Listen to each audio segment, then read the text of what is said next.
Mr. Parker. See me after class. Taking off the mask, I know what you see. Know you want a neighbor like me. Parker out. So it finally happened. After an extremely slow drip feed of information, Marvel Animation and Disney have finally dropped a full-on trailer for your friendly neighborhood Spider-Man, exactly 1 month away from the debut episode, and I think this trailer might silence a lot of the doubters of this show. Since the D23 footage leaked on socials, people have been hypercritical of the show's art direction and animation style.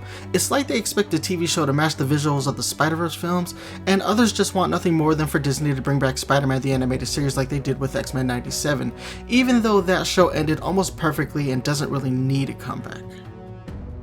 Leading up to Sunday's official trailer drop, we had gotten some promotion for the show that I thought was executed pretty well. First we got the Thanksgiving teaser, which was also a means of highlighting the fact that a Spider-Man balloon had returned to the parade for the first time in 10 years. Shortly afterwards, we got some key art showcasing the numerous costumes Spider-Man will be rocking, including a much better look at the Oscorp suit and the classic red and blue. Both look damn good, but the back spider being on the front of the suit still kinda got me thrilled. Then Marvel dropped issue 1 of the prequel comic, which was supposed to lead us into the show proper, with a few covers actually being drawn by the show's character designer, Leonardo Romero, whose Romita Sr. art style homage is quickly becoming one of my favorite in the comic industry currently. All of this leading up to the big reveal of the first trailer. So right quick, before we jump into the trailer, I really want to give my thoughts on it. I love the vibe the trailer's given off. First, the art style. Leonardo Romero has taken John Romita Sr.'s art style and made it flow into 2024 like it was nothing. And to accentuate that vibe, the trailer uses comic book panels to transition us to new angles and scenes. Things like that in the trailer immediately make me happy. I hope it's something that carries over into the show itself. The hip-hop remix of the Spider-Man theme goes so hard. The song is officially titled Neighbor Like Me. It's catchy and I can't wait for that to drop on Spotify. I'm also really enjoying Hudson Thames as Peter Parker. It's starting to sound like a mix of Tom Holland and a bit of his own take of the character. He's not giving the same type of performance as he did in the season 1 episode of What If. This is a good thing. In my last 2 videos covering this show, we talked about how this is an MCU adjacent show. Not quite the MCU, but certain aspects are the same. Hudson giving his own take on Spider-Man is definitely something I want to see. I also love the motion of the show, especially the Spider-Man web swinging. It's liberating. Polygon did a really great job on the swinging. It's not as polished as the Spider-Verse films, but I'm not mad, and I know of how confidently Spider-Man does it by the end of the trailer in the Oscorp suit. I'm really digging this show's color palette too. It's definitely brighter than Spider-Verse, or maybe not as saturated as them.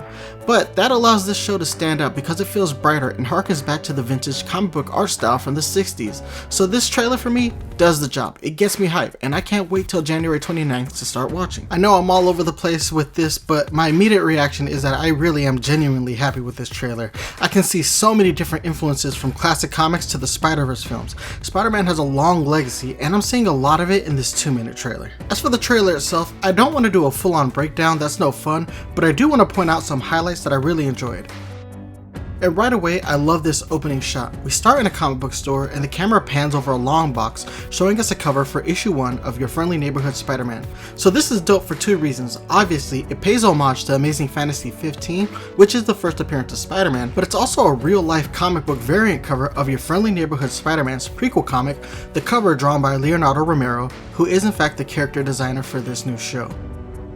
Skipping forward to the mugging of Harry Osborn, something I want to point out is Harry's drip. It's all green, some foreshadowing of his potential to be a goblin at some point in the show. We also see the same type of foreshadowing with Norman Osborn later on in this trailer, and I feel it's pretty much a given that he will be the Green Goblin by the end of the first season. In this same scene, it was pointed out to me by one of my friends that the mugger in the hoodie, who is voiced by NPC Miles, his hoodie is very reminiscent of the Shocker's costume. Could this character show up as a villain later on? It would be hilarious if his motivation for revenge against Spider-Man was due to getting mollywopped on livestream. Speaking of this livestream, one of the comments is from Screwball, and she is both hating and self-promoting her own channel. For those who don't know, Screwball is a relatively newer Spider-Man villain. In the comics, she was created in 2008 by Dan Slott and Marcos Martin. She is a criminal who likes to live stream her crimes on social media. While she has no superpowers, she is an incredible gymnast and has used her skills to both impersonate and evade Spider-Man. The character is cringe, but also an accurate portrayal of the idiocy that happens on livestream. Skipping forward a little bit more in the trailer, and yo, this shot of Harry, Nico, and Peter is so damn wholesome. 3 friends laughing and playing board games together. This shot is everything to me, and I feel like it means that this show is going to do its best to show the imbalance / negative effect being Spider-Man has on Peter's life. I feel like we haven't gotten a great portrayal of that since Spectacular ended. Keeping it moving, and oh my god, look at this shot. This shot is an animated recreation of the YouTube footage Tony Stark showed Peter when he was trying to recruit him in the fight against Captain America in Civil War. I love this. I also have to say how much better I like Peter's homemade suit in this show than I do in the mainline MCU. Alright, as we just keep on trucking through this trailer, we have to stop here and take a look at this part where Spider-Man is fighting a couple of villains. Check out this Matrix bullet time dodge that Spider-Man does. Now remember, in the MCU, Peter is a huge fan of older films, and for him the Matrix is probably an older film, so for him to do the bullet time dodge, it's kind of a dope tribute right there. Next up, we have Peter at Oscorp, and we see him pause on a picture of Norman Osborn with Captain America. Issue 1 of the prequel comic shows us that Peter has a poster of Cap on his wall, and when he realizes he has spider powers, his immediate go-to is to say, I have powers like Captain America. So in this show, Peter may idolize Steve Rogers. So in this upcoming meeting with Norman, the fact that Norman knows Captain Rogers might blind Peter's better judgment. Osborn is also pretty quick to offer Peter a chance at greatness among superheroes as they enter a secret chamber. And the next shot we have is this glorious swinging shot of Peter in the Oscorp suit, and this shot is a remade version of Peter's first costume swing in the Amazing Spider-Man film. Like I said earlier, this show is taking on the legacy of Spider-Man media and mixing it all together, and I'm here for it. The last shot is Peter Parker making it to his desk just as the bell rings, feeling confident that he made it to class on time, only to be called out by the teacher and to be told to stay after class, showing that despite having these new abilities, there's always a personal cost to being Spider-Man. And that's the trailer. I gotta say, I'm so hyped for this show to start. I hope it breaks the curse that's been plaguing animated Spider-Man on TV.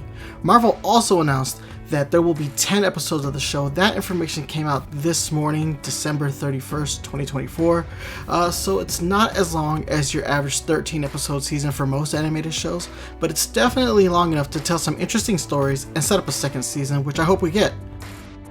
But that's it for trailer stuff. I want to throw out some channel stuff. I wasn't as active in 2024 as I wanted to be. A couple of major hurricanes coming to Florida didn't help that, but in 2025 I plan on having a much more active schedule, starting with the fact that I will be doing live stream reactions to episodes of Your Friendly Neighborhood Spider-Man, and I'll be doing the same for Daredevil Born Again. So be on the lookout for that content in 2025, as well as my traditional scripted content. So please sub to the channel if you want to see some of that. If you enjoyed today's video, please give it a like. It helps me in the YouTube algorithm. I want to thank all my subscribers in 2024. I hope you guys have a happy new year. Until next time, your friendly neighborhood nice one is swinging off.